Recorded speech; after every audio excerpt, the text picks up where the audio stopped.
자, 안녕하십니까. 하이프림입니다. 자, 이번 시간에는 고려대학교 계열적 합성 면접에 대해서 설명을 좀 드리겠습니다. 자, 아시는 것처럼 고려대학교 계열적 합성은 11월 4일날 1단계 합격자 발표가 났죠. 자, 근데 고려대학교 계열적 합성은 사실은 1단계 통과보다 더 중요한 건 면접이 더 중요하다는 건 모든 분들이 알고 계실 거라고 생각해요. 첫 번째는 1단계 배수가 크죠. 5배수. 그렇기 때문에 5배수면 5명 중에 1명이 붙는다. 이 꼴 아닙니까? 3배수 그러면 3명 중에 1명이 붙는 거고. 그러니까 배수가 1단계 배수가 클수록 그만큼 면접의 중요성은 커요. 경쟁자가 크기 때문에. 두 번째는 고려대학교 계열적 합성은 수능체제를 반영하지 않는다는 점이죠.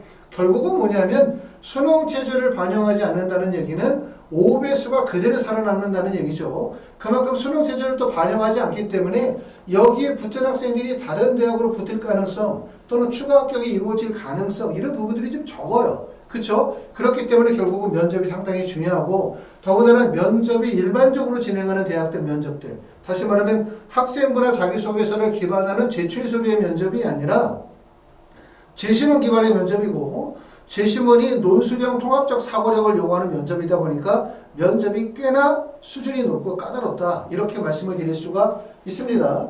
고려대학교 면접 일자는 인문계열은 11월 12일 날 토요일날 면접을 보게 되고 자연계열은 11월 13일 날 시험을 보도록 합니다. 면접고사는 교내 고사장소에서 화상 면접을 통해서 제시문 관련 질문에 대한 답변을 토대로 분석력이나 적용력이나 종합적인 사고력을 종합적으로 평가한다. 이렇게 말씀을 드릴 수가 있습니다. 자, 고려대학교 계열적 합성의 경쟁률을 보시게 되어지면 전년도보다 대부분의 학과들, 특히 문과보다는 자연계열의 학과들의 경쟁률이 상승한 점을 확인할 수 있는데 여기 색깔이 들어가 있는 부분이 2022학년도에 비해서 2023학년도에 경쟁률이 상승한 구간이고 말씀을 드렸던 것처럼 1단계 배수 5배수 수능체제가 없고 면접의 난이도가 높으니까 면접이 중요하다. 1단계 통과보다 사실 1단계 이유가 중요하다고 말하지만 1단계도 경쟁률이 상당히 높아요. 지금 보시는 것처럼 15대1, 20대1 정도가 되어지면 1단계 통과만으로도 3, 4대1의 경쟁률이었기 때문에 비교적 경쟁률이 좀 높다고 말씀을 드릴 수가 있고요. 그 다음에 2022학년도 합격생들의 교과성적 평균 컷을 보면 대부분 3점대에서 4점대의 교과성적을 보여주고 있는데 결론적으로 얘기하면 계열적 합성이 일반계 고등학교 학생들도 원서를 많이 쓰지만 특히 자사고나 과학고나 영재고 학생들에게 조금 더 유리한 전형이다. 이렇게 우리가 알고 계실 것 같습니다. 전체 경쟁률을 보게 되어지면 2022학년도에는 15.82, 그 다음에 2023학년도에는 15.18로 올해가 전년도보다는 경쟁률이 조금 떨어졌어요. 하지만 자연계 쪽 경쟁률이 오르고 문과 쪽은 오히려 경쟁률이 좀 낮아져서 인문계 쪽의 학과들 중에서 전년도보다 경쟁률이 상승한 학과는 정치외교학과, 그 다음에 심리학부 같은 경우는 전년도에 비해서 다소 경쟁률이 상승을 했습니다.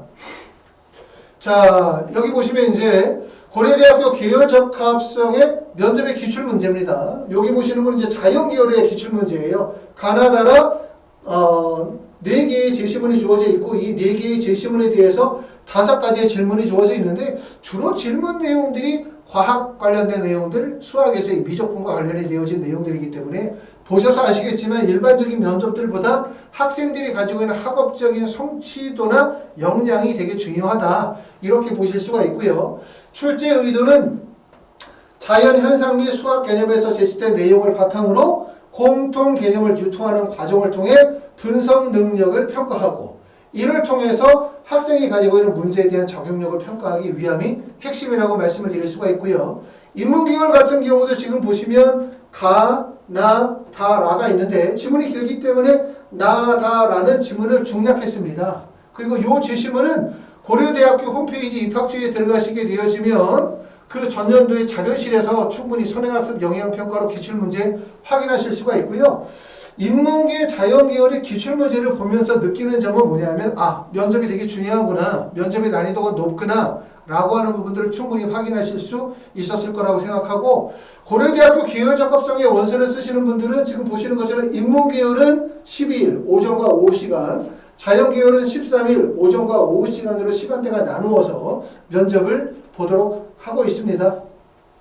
자, 하이프리뷰 학원에서는 11월 5일 날 1차 발표가 나고 난 다음에 면접일자가 12일과 13일이라고 말씀을 드렸죠. 인문계열은 12일 날, 자연계열은 13일 날. 학원에서는 면접 수업이 요번 주 수목금 저녁에 6시부터 10시에 수업을 합니다. 인문계, 자연계 나누어서 수목금 이렇게 나눠서 진행하게 되고요. 학원에서는 일부 반은 정원이 차 있고 지금 일부 반은 좌석이 있기 때문에 수업을 희망하시는 분들은 학원으로 전화 주시면 예약 접수를 받도록 할 거고요. 또 하나는 고려대학교 계열 적합성의 수능 체제는 없지만 아마 고려대학교의 원서를 쓰시는 분들이 고려대만 목적으로 삼는 것이 아니라 다른 대학을 목적으로 삼으시는 분들이 많을 거예요. 그러다 보면 수능 공부에 대한 부담이 크실 것 같다. 그래서 만약에 수능 공부에 부담이 있기 때문에 학원에서 그룹 수업을 듣기 좀 어렵다라고 하시는 분들은 1대1 수업이 있습니다. 학원에 직접 오셔서 선생님과 1대1 수업을 진행하시거나 아니면 거리가 머신 분들은 화상으로 줌을 이용해서 선생님하고 1대1 수업을 할 수 있어요. 그러면 보통 뭐 2시간씩에서 2회나 3회 정도 이렇게 구성하게 되어지면 학원까지 와서 많은 시간들을 수업을 듣는 것보다 학생 맞춤형으로 수능 대비하면서 최적화되어진 수업을 들으실 수 있고요. 또 학원에 직접 와서 수업을 듣게 되어지면 어차피 고려되는 인문계 자연계열이 재시문 기반의 면접이기 때문에 다른 학생들과 좀 비교평가도 할 수 있고요. 또 실제 면접장과 같은 분위기들을 또 조성함으로 인해서 실제 면접에서 조금 더 적응력이나 자신감을 키울 수 있을 거라고 생각합니다. 자, 수능이 이제 얼마 안 남았어요. 수능이 얼마 안 남은 상태에서 진행하는 고려대학교 계열 적합성은 아무래도 면접의 중요성이 크고 또 면접의 중요성이 크지만 수능에 대한 부담이 있다 보니까 학생들은 적극적으로 준비가 못한다. 이런 점들이 어떻게 보면 나에게 하나의 기회가 될 수도 있다고 생각합니다. 잘 준비하셔가지고 고려대학교 계열 적합성 꼭 합격하시기를 바라겠습니다. 감사합니다.